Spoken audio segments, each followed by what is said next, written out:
Did you know that 7 is double the national average? It may sound like just a number, but behind it lies a fact that could completely change your perspective. In this talk, we'll break down what this number really means, why it's so important, and how it can impact your life, your business, or even your future. Get ready to uncover surprising insights and strategies that will help you make better decisions. Let's not waste any more time. Let's jump right into the video. Let me know if you'd like any tweaks to the tone or style. Let's go out and let's close 100 transactions in 2025. That's what all the gurus are saying. All we want to do is go out and help you close 7. Now, if you want to go out and close 7 this month, that's fantastic. If you want to close 7 this quarter, that's fine too.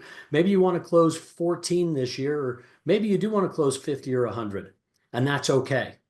The power of 7 is the magic number in real estate. And the reason why we say that is the average real estate agent in our country only closes maybe 2 to 3 transactions a year at best.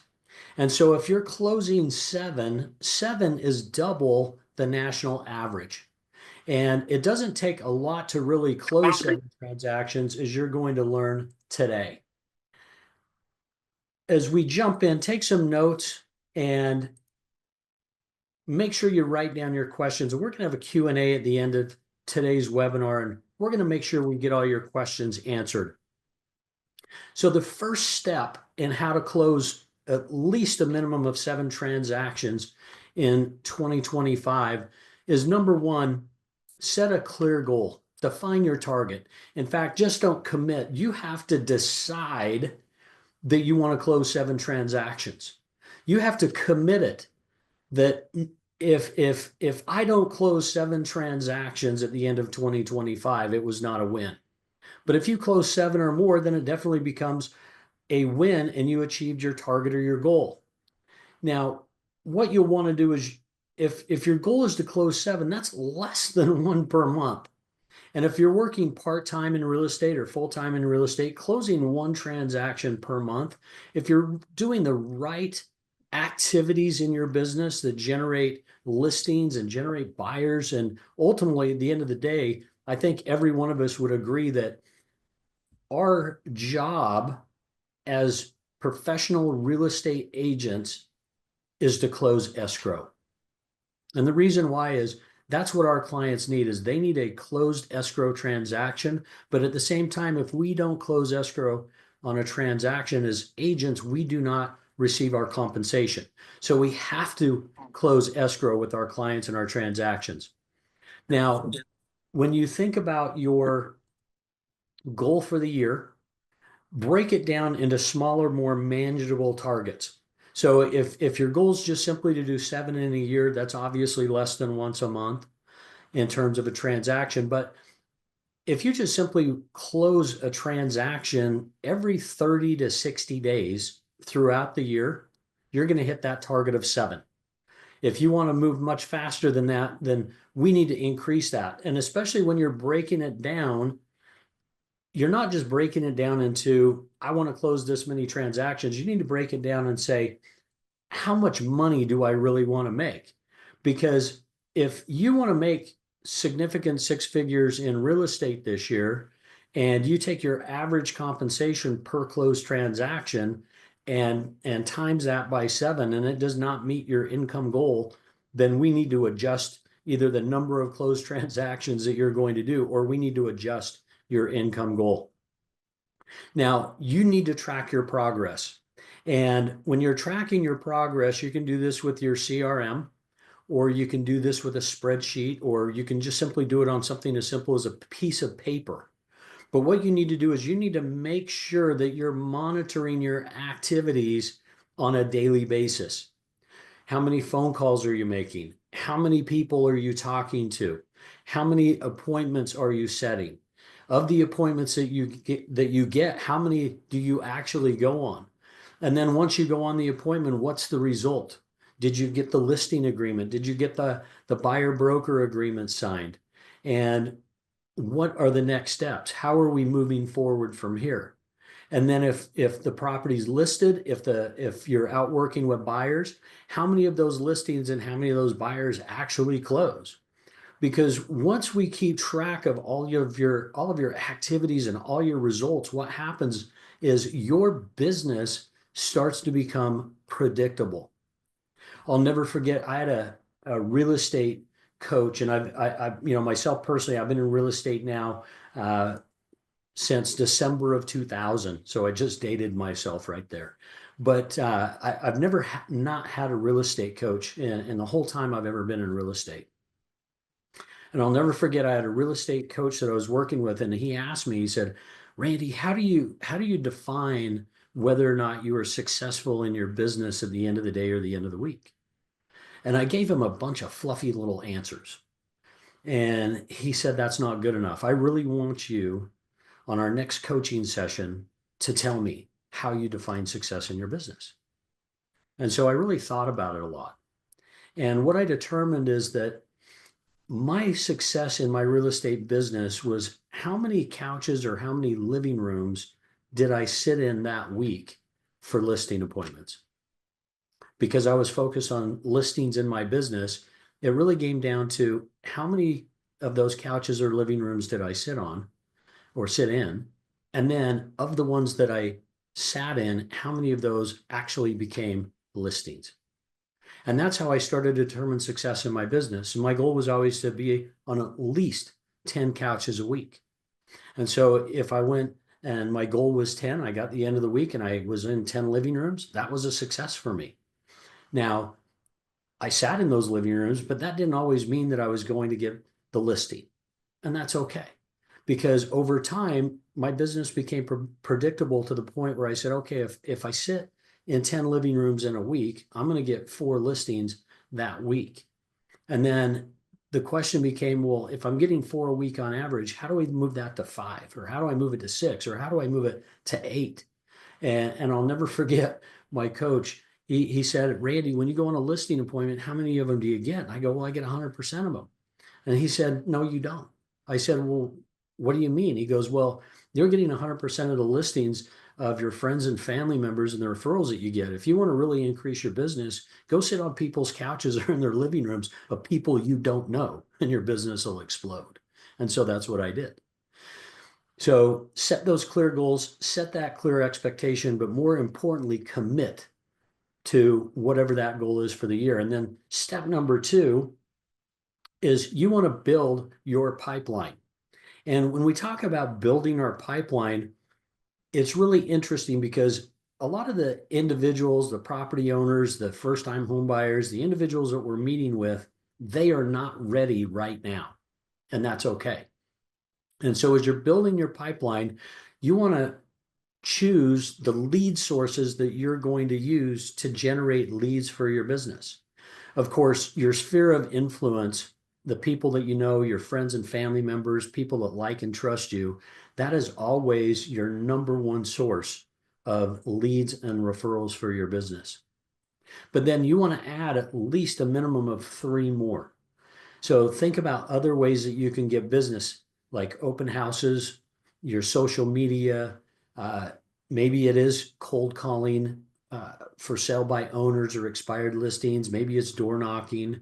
Maybe it's going to networking events like real estate investment clubs or apartment owner association meetings or chamber of commerce. But you need to get out of your office, get out of your car, and don't be a secret agent in your real estate business. And then what you're going to do is simply once you meet people, you're going to stay connected with them, especially if it's your sphere of influence or your friends and family. You want to be talking to them at least once a month, and you're not necessarily going to be calling them up and saying, hey, do you want to buy or sell real estate? What you're going to be doing is you're just going to be calling them and checking in on them and see how they're doing, see how the kids are doing in sports or dance, or see what's going on, what type of family vacations are going on. And then at the very end, just say, hey, will you do me a big favor? If you hear of anybody that talks about real estate at all, will you just remember me and pass my contact information along to them? Better yet, will you send me theirs? And stay top of mind with everybody that you know. It's really interesting. I was at a workshop once, and the person that was teaching the workshop said to me, "Everybody repeat this quote." And he said, "It is not uh, what you know, it's," and everybody in the whole room blurted out, "Who you know." Well, is everybody going to be disappointed when that's not correct? It's not what you know, it's who knows you.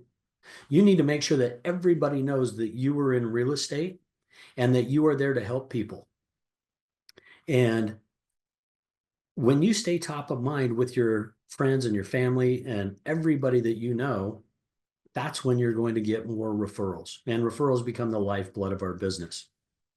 Also, you want to be hosting a quarterly event in your business. Events are going to drive your transactions in 2025. And it doesn't have to be some exotic event. Some of the best events that we've done in the past have been very, very inexpensive and have cost little to no money. And we do events every year that have kind of become the staple events that we do. Like we do a pumpkin patch for our clients. We do photos with Santa for the kids and the pets. We've done pie days, for example, around Thanksgiving. We've done summer parties in the park with a live band and a barbecue. So just think about the things that you can be doing to have fun with your clients, whether they're a past client, a current client, or a future client, and your sphere of influence. You have to remember, everybody loves to be invited to an event, but most people don't like to show up. And so what you're going to do is you're going to invite them, and you might invite a couple hundred people and might only get 10 or 15 or 20 that show up, and that's okay, because you're going to build relationships with the people that show up. And then you're going to call everybody else that didn't show up to check on them to make sure that they were okay and nothing happened on the way to the event. Last year, I was talking with an agent that partnered up with their mortgage broker, and they decided that they were going to do an ice cream social event at a local ice cream shop. And the event was going to be for 2 hours. It was in the middle of the afternoon. It wasn't even in the evening because the ice cream shop said, "We are so busy in the evening, there's no way we could host the event." So they actually did the ice cream social from 2 p.m. to 4 p.m. during the middle of the day, which happened to be the slowest time for that ice cream shop. They had nice little gift bags set up for their clients that they'd invited and the people that are on their sphere. And while they were setting up and while they were waiting for people to come through, an interesting thing happened. The people were coming in to get ice cream from the ice cream shop that were not on their list. But the gift bags that the mortgage broker that was doing the event with them as a co-op were so cute. Everybody asked, "What are you doing?" Because there was so much energy and excitement in the ice cream shop with this group of people. And the interesting thing was they ended up with 3 leads from consumers coming and going from the ice cream shop that weren't even invited to the event. But the key is they planned the event, they hosted the event, and then they followed up and nurtured those relationships afterwards. One of the funnest uh, client events that we did is we have one of those Hawaiian ice shave shacks that's fairly close to our office. And so we invited everybody out for shaved ice. And when they came for the shaved ice, everybody could get shaved ice. We gave everybody a lei. We had a person come in that could play the ukulele and just stood out there. We had lots of blankets and chairs, and because it's really close to a large grass area. And it was amazing because it was so inexpensive, but everybody came and just sat down and stayed for like hours. And that's the type of relationships and the type of nurturing that you're going to want to do in 2025 with your clients. Also, you want to utilize your sphere. And we talk about our sphere a lot as friends and our family members, but the sphere that I want to talk with you about today is all of the other people in our industry that we're connected to that are our power team members.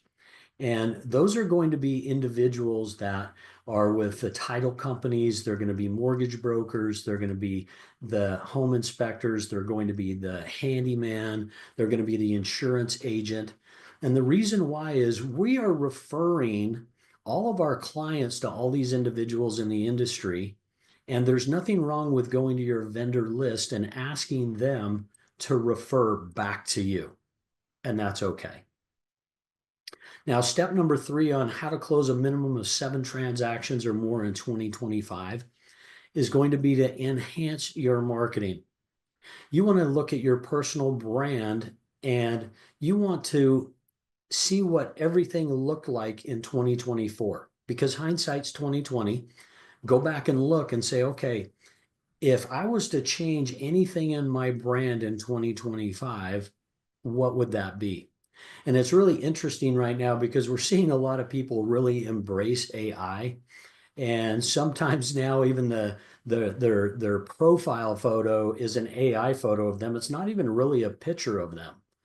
And in your especially in your brand and social media marketing, be authentic, be you.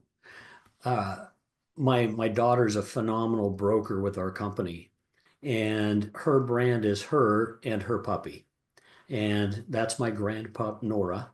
And you're going to see Candace and Nora in all their photos together. You're going to see Nora at all of her client events. And an interesting thing has happened is because Candace has branded Nora and her in all of her marketing and social media and going to all these events. When the clients come to the events, oftentimes the first thing they say, they don't even say hi to Candace. They walk up and they say, "Where's Nora?" Because they want to see the puppy. And so when you're optimizing your personal brand, your social media, think about what you can do different this year than you've always done in the past to ignite or spark a light back into your marketing. You have to remember that social media is like a nonstop commercial that everybody that around us sees over and over again. And if everything just seems staged and it doesn't seem authentic, they start to ignore us. But all of a sudden, if you change something in your marketing that sparks that light, where they're like, you know what? I've never seen this person do a video before. And they've started doing a video once or twice a month with very, very valuable tips about home ownership. I'm really interested in this. I'm going to start to pay attention because I actually really want to know what's really happening in my local market.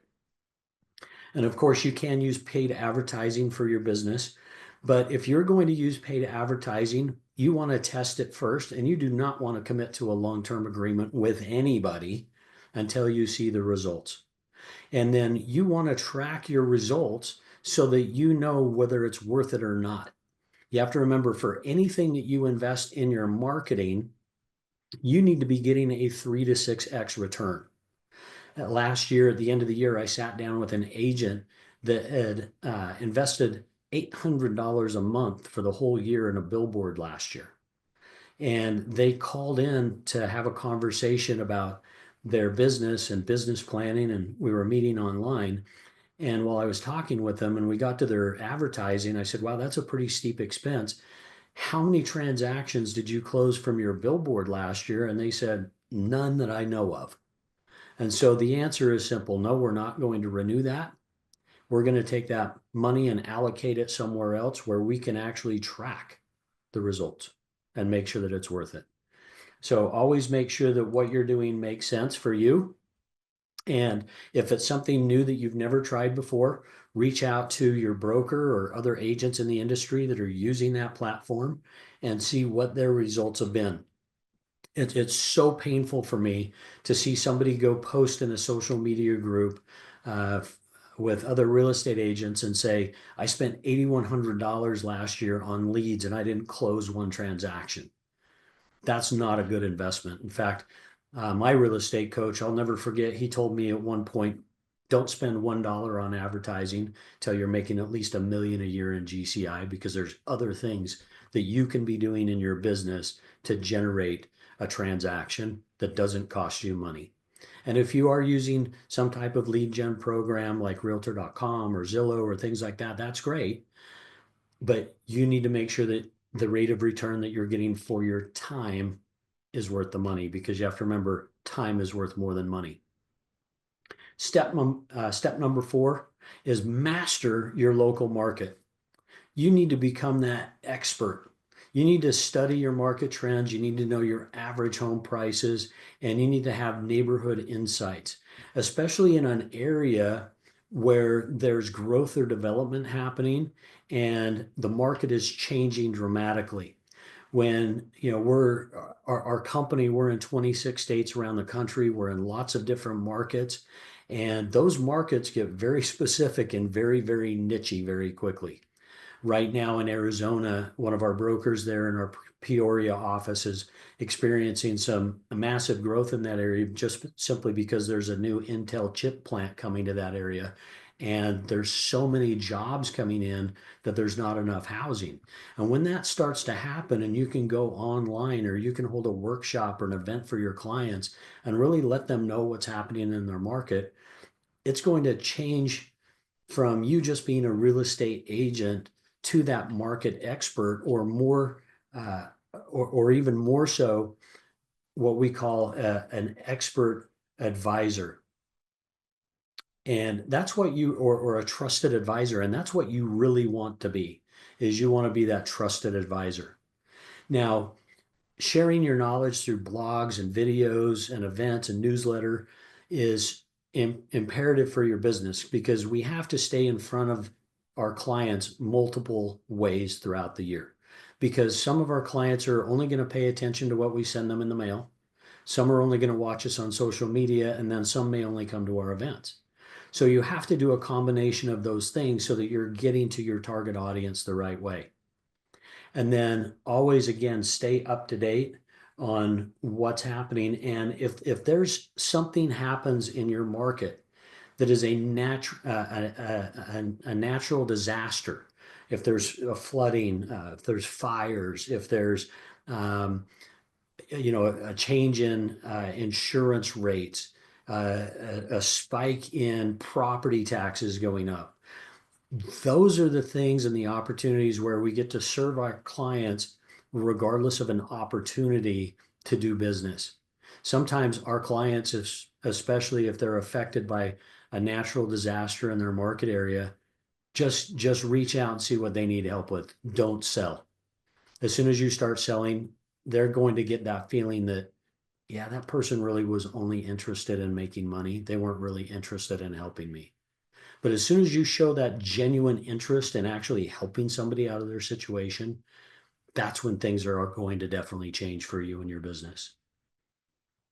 Step number 5 is sharpen your skills. And this has never been more important than ever. For the last 11 years, the real estate market's been going like this. And a real estate agent really didn't need to have a lot of skills to list and sell properties. In fact, they could just go stand out on the real estate railroad tracks and boom, the money train would hit them, right? Well, that all changed about 24 months ago. And so now you need to have skills that you may not have had before, and you need to enhance those. Like always, our clients that are listing their properties, they need an expert. Our buyers that are out in the market, they not only need an expert, but they need attention. And to help sharpen your skills, attend as many trainings as you can that are going to help enhance your skills based on where you're at in your business. So, for example, if you're working with lots of buyers, go get your accredited buyer representative designation. Go get your certified full service professional designation, or go get your certified luxury home marketing designation and move into a higher price point in your market area. Myself personally, I would rather sell 7 luxury homes than 7 middle entry homes, because the compensation could definitely be higher, but oftentimes it's just working with the quality of client can be very different. Also, learn negotiation tactics. We have to learn and negotiate now differently than we ever have in the past, just because of the changes last year. And you can even go get that certified negotiation designation for your real estate business. And then at the end of the day, Find a way to improve your time management. Every Sunday, sit down, look at your calendar for the week, time block every single day on what you're going to be doing in your business during that period of time, and then keep track of that throughout the week. That way, at the end of the week, you can go back and look and say, did I follow my schedule? And I mentioned it before, time is worth more than money. And it's not what we do in our real estate businesses that make us money necessarily. It's what we do with the time that we have available. Oftentimes, you'll see real estate agents that they don't work a lot in their business and they don't work very hard. At least it doesn't seem that way. But what we don't see is behind the scenes and what they're actually doing when they are working.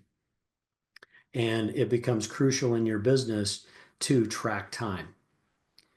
Now, step number 6 is delivering exceptional service. And if you're getting that certified full service professional designation, that's definitely going to help you do that. But delivering exceptional service comes down to communicating effectively with your clients and keeping them informed every step of the process. Every Friday, whether we're working with a buyer or we're working with a seller, whatever happened during the week, and it doesn't matter how many times we spoke with them, every Friday in the afternoon with all of our active clients, we are still checking in with them to see if they have any questions. We're giving them updates on their listing or the status of their purchase. And we are just making sure that they have a little bit of peace of mind. And then also exceed expectations. Go the extra mile and make the buying or selling experience seamless. There's a book written by Will Guidara that's called Unreasonable Hospitality. And we strongly suggest that each and every one of you read that book.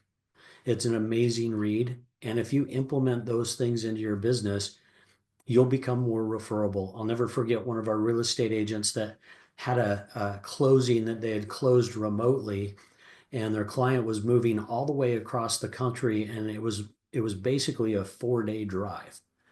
And that agent, after the closing, they knew that when they were coming into town, they had gone over, they had put some balloons in the property, but more importantly, they had stocked the fridge and the cabinets with some food, knowing that they were going to be on the road and coming in late in the evening, and they were all going to be hungry and they're going to be wanting snacks and drinks and other things. And it was just an incredible welcome because they had put the key out so that the person could get inside. And then when they walked in, it was like just this wow moment. And that's what you want to really do, is you want to wow your clients. I was actually having a conversation with a broker with our company this week about the client experiences that we had this past year and what somebody did for us that really stood out. And I travel a lot in our business for our real estate company, and I stay at a lot of hotels throughout the year, every year. And one of them that stood out, and this is what I mentioned to this broker of ours, was I was at a Marriott, and the person that had serviced my room earlier in the day. I saw her in the hallway. She was very pleasant. I asked for some extra coffee, so she gave me some extra coffee. And then when I came back later in the day to turn in for the night, that person had come back to my room. They had laid open my bed. They had some additional bottled waters, but they had written me a personal note and put a snack on the edge of the bed that I had never experienced before. And it just said, thank you for being a guest of the hotel and allowing me to take care of you. And I thought, wow, I've stayed at a lot of high-end hotels. I've never had an experience like this. And it was just that extra step that person made that will continue to take me back to that same place every single time. So if you're ever in Odessa, Texas at the Marriott, it's awesome. And then also, when you're working with your clients, ask for feedback and use your client feedback to refine your approach. So you can use Trustpilot, you can use Google reviews, You can use your website. You can use written testimonials. But what's even more important is a video testimonial from your client. And if you're getting those testimonials and it's somebody else, especially when it's unsolicited, that's telling the world that if they are going to buy and sell real estate, they need to be buying and selling real estate with you. And then it's not just us blowing our own horn, it's somebody else. So here's step number 7. Leverage equity real estate's tools and programs. Now, some of you that are joining us today are possibly with another real estate company, and that's okay. We always share valuable tools, training, and information, regardless of the opportunity to have an agent join our company. But if you need to make a change in 2025, we're at the very beginning of the year, this could be the time to do it. Come to Equity, utilize the Power of 7 program that we have, and how we help you implement these resources and tools is every Thursday we have a program called Elite Agent Training. And that Elite Agent Training is ran by Eric Lee. And Eric Lee is one of the brokers and the owners of our company, and he does a phenomenal job doing nationwide training every Thursday with our agents. And so all you have to do is simply come plug into us, and we're going to help and continue to support and train you throughout the whole year to hit whatever your goal is for the year. Also, when you come to Equity, because we are a flat fee, full service, 100% company, you are going to keep more of your hard-earned compensation. And what that allows you to do is it allows you to reinvest that money back into yourself and your marketing, or just simply go on vacation. Also, Equity does have a profit sharing program. This is called our e-reward program. And our e-reward program so far has reached over $13 million paid to our agents and our brokers in our company in $100 increments. And the program is very simple. If you're with Equity and you know another agent that you feel would be a good fit for Equity anywhere in the whole country, all you simply need to do is refer them to the broker in that area. And then when they join the company, every time they close a transaction, you are going to get $100. And I know it doesn't sound like a lot, but when you think about it, we've already paid out over $13 million to the agents in our company in $100 increments. So it does add up very, very quickly. Plus, we just want to work with other like-minded agents. And then also with Equity, you get to collaborate with colleagues. We're not a franchise. And so what that means is all of our brokers and all of our agents compete without contempt. We just share everything. And that's what makes us powerful as a group. So if you want to learn how to list and sell luxury homes, we can help you do that. If you want to learn how to go after real estate owned and bank owned properties, we can help you do that too. If you want to do property management, we have a phenomenal property management division. If you want to work with relocation clients, you can simply work with our relocation division. So it's up to you to just simply plug into the systems, the tools, the training, and our wisdom of the crowd to help you grow your business. Now, before the end of the webinar, I'm going to just share with a few bonus tips with you. And then we're going to do a quick Q&A, and then we'll wrap up for the day and help everybody get to work. So the first bonus tip is stay consistent.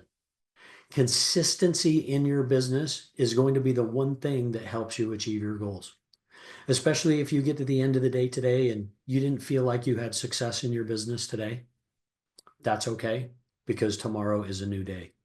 And you never know, when you put in that last extra effort at the end of the day, that last phone call, that last text message, that last email, that last pop by or meaningful moment with a past client or a friend or a family member, or going to that last networking event is going to turn into the next new listing or the next new buyer for your business.